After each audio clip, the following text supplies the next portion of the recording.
প্রধানমন্ত্রী শেখ হাসিনাকে আমেরিকার আলটিমেটাম, শেখ হাসিনাকে পদত্যাগ করতে হবে। মানে আর মাত্র 17 দিন আছে শেখ হাসিনার হাতে। এটা মার্কিন যেই উপসহকারী পররাষ্ট্রমন্ত্রী, আওয়ামী লীগ ছাড়া বিরোধী দলের সকল দর্শকদের জন্য একটা শুভ সংবাদ দিচ্ছি। আপনারা যারা সরকার পতন নিয়ে চিন্তিত এবং সরকার পরিবর্তন নিয়ে চিন্তিত, তারা হয়তোবা মিষ্টি কিনে ফেলতে পারেন অ্যাডভান্স। আমেরিকা তাদেরকে কোনোভাবে সাপোর্ট করছে না এবং আমেরিকা সুযোগ পেলে যে কোনোভাবে সরকার একটা পতন ঘটাতে সহযোগিতা করবে। আমি চ্যালেঞ্জ নিয়ে বলছি যে বাংলাদেশের সরকার পরিবর্তন হচ্ছে।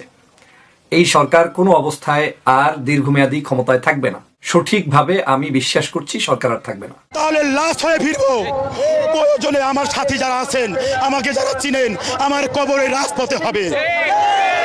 আমি যদি আমাকে গুলি করে যদি মারা হয়, আমার এই লাশ নিয়ে আপনারা এই গণতন্ত্রের জন্য মিছিল করবেন। আসসালামু আলাইকুম দর্শক, গুরুত্বপূর্ণ একটি নিউজে আপনাদের সকলকে স্বাগতম। দর্শক, আজকের ভিডিওতে আপনাদের সামনে কয়েকটি ভিডিও ফুটেজ নিয়ে হাজির হয়েছি। এমনকি দর্শক, এই ভিডিওগুলোর প্রথমেই আপনারা গুরুত্বপূর্ণ একটি নিউজ দেখতে চলেছেন, যেখানে ডোনাল্ড লু এক ভয়ঙ্কর বার্তা নিয়ে হাজির হয়েছে প্রধানমন্ত্রী শেখ হাসিনার সামনে। প্রিয় দর্শক, আমরা কিন্তু সকলেই জানি ডোনাল্ড লু এর কারণেই পাকিস্তানে ইমরান খানের পতন হয়েছিল। এখন কি সেই একই হাওয়া বইবে প্রধানমন্ত্রী শেখ হাসিনার ক্ষেত্রেও? দর্শক, সেটি আশা করছি আজকের নিউজটি সম্পূর্ণ দেখলেই বুঝতে পারবেন।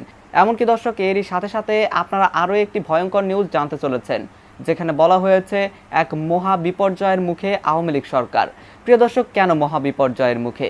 দর্শক, এ নিয়ে বিস্তারিত আলোচনা